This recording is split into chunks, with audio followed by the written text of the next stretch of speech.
Ele é procurador de Justiça, professor de Direito Penal e está no 4º mandato como deputado distrital. Eu estou falando de Chico Leite, do recém-criado partido Rede Sustentabilidade. Muito bem-vindo, deputado. Puxa, agradeço a oportunidade mais uma vez. Bom, 20 dias se passaram, deputado, não tem como a gente não falar disso aqui. Sim. 20 dias se passaram desde o afastamento da presidente Dilma pelo Senado. Diante do que a gente já viu no governo Temer, o Brasil trocou 6 por meia dúzia? Bom, as instituições refletem a sociedade que as mantém. De maneira que essas pessoas, elas foram eleitas numa chapa. Refletiram em determinado momento a vontade de uma parcela e uma parcela majoritária da população. Não há modificação efetiva apenas pelos personagens. O fundamental é ressaltar que há investigação, há processo, há um judiciário livre, atuando, e ao final a sociedade é que vai vencer, porque nós teremos uma passagem profilática importante para o Brasil.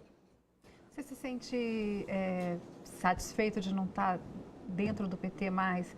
Você que se elegeu pelo PT e mudou para a Rede Sustentabilidade e mesmo antes da votação do impeachment na Câmara, você já tinha se colocado a favor do afastamento da presidente. Para você é mais confortável estar passando por esse momento fora do PT? É cômodo, mas eu não posso fugir às minhas responsabilidades como pessoa pública, que assumi vantagens e desvantagens de debater os processos da maneira mais clara. Uhum. Então, o sentimento que eu tinha é o que eu continuo. É que, independentemente dos partidos, das tendências, das religiões, das famílias, as pessoas é que são éticas e honestas, é sobre elas que precisa recair o nosso juízo. O nosso juízo de aprovação, o nosso juízo de aplauso. Você acha que a presidente Dilma é honesta? Eu acho que não há prova, pelo menos até agora, de que ela tenha ilícitos pessoais. Mas é inquestionável que ela é resultado desse processo que passou por Mensalão, que agora entrou no Petrolão e que deixa todos atônitos quando revela, seja em conversas mais íntimas, mais pessoais, seja na forma de utilização do recurso público, um profundo desprezo à sociedade brasileira. Você acha que vai conseguir reverter esse resultado? Vai conseguir voltar à presidência ou ela já é carta fora do baralho, na sua opinião? Bom, a minha impressão é de que o Brasil precisa olhar para frente, precisa caminhar.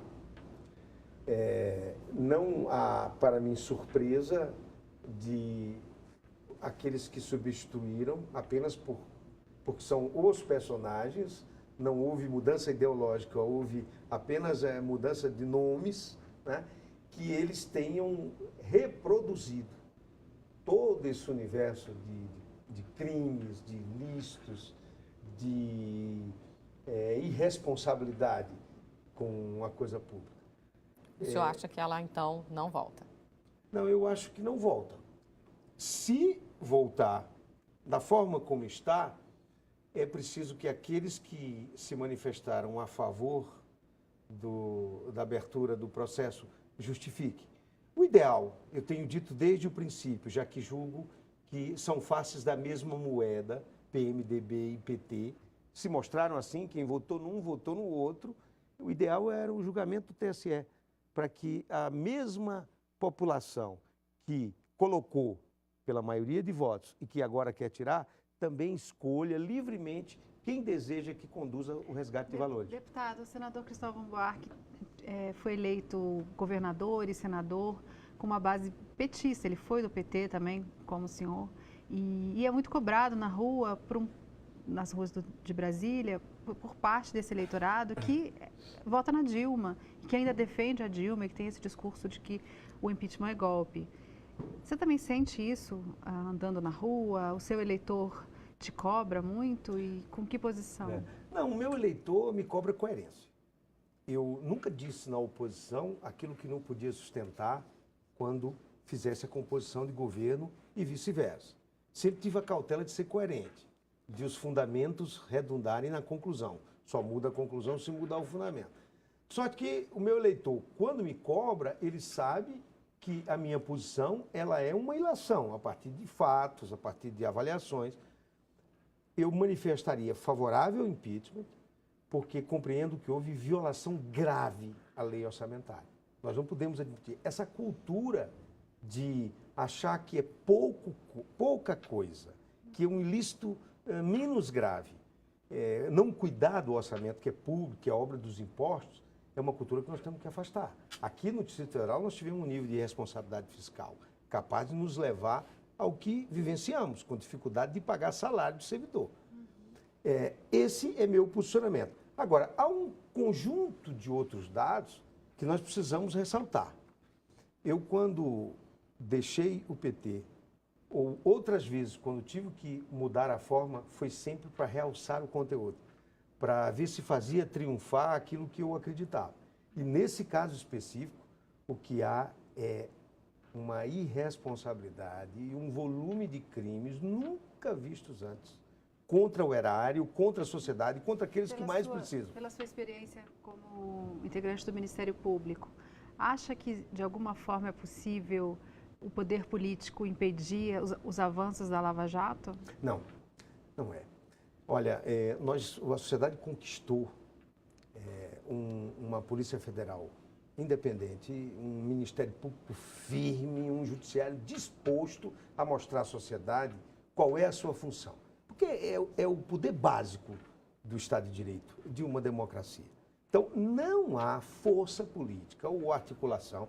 Acho até uma audácia dessas pessoas dizerem que podem fazer esse controle. Nós chegamos a um momento na história do Brasil em que perdemos muitas coisas, mas temos, embora duras penas, alcançado grandes conquistas. Uma delas são essas instituições fiscalizatórias e persecutórias que vão cumprir a Constituição. Mas a gente já viveu um tempo em que o Procurador-Geral da República era conhecido como Engavetador-Geral da República.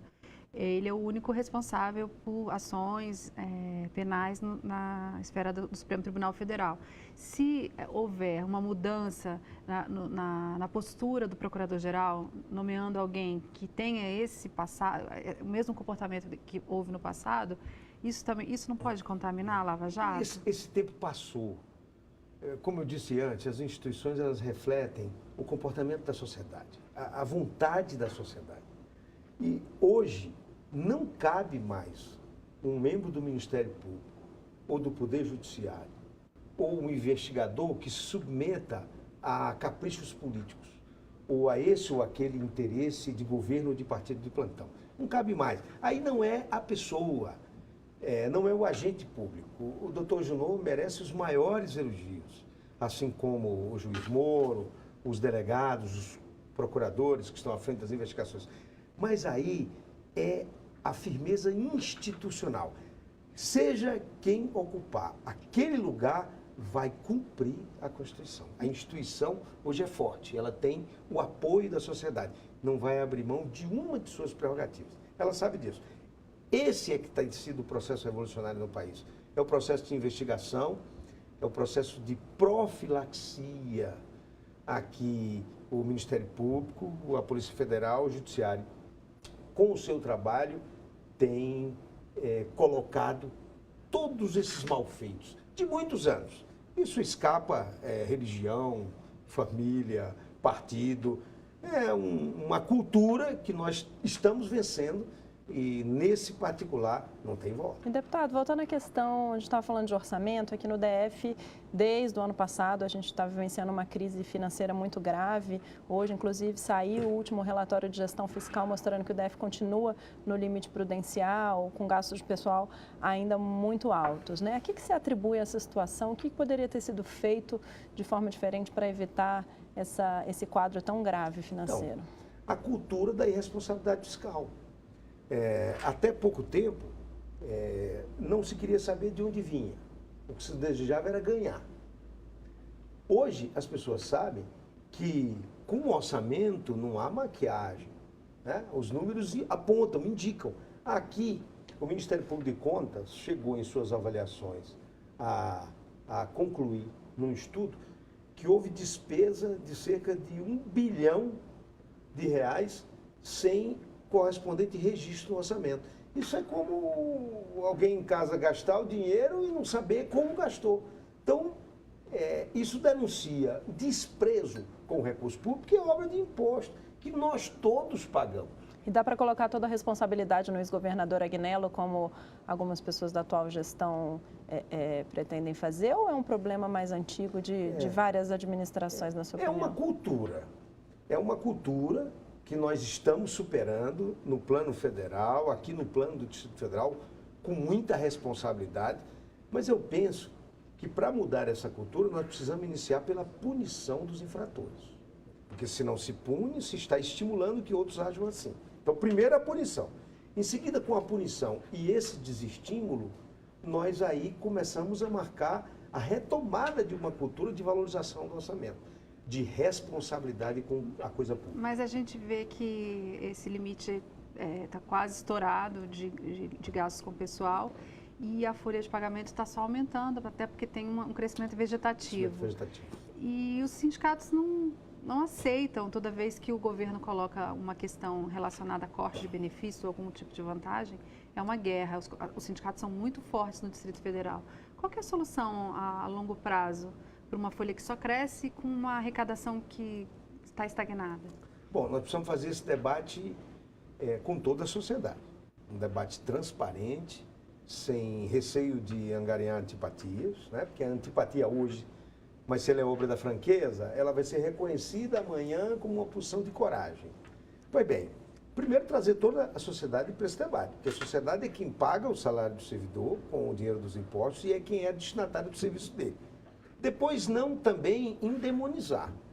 Não me parece que a alternativa seja também desmerecer o servidor público, desmerecer aquele que tem na investidura por concurso público, com preparo, por mistério, por função, exatamente prestar o serviço público. Né?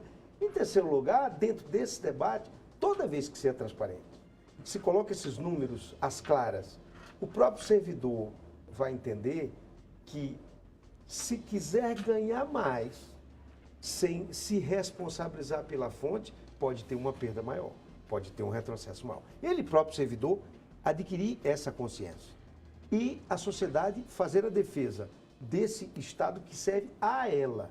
Porque ela, a sociedade, é que vai julgar ao final.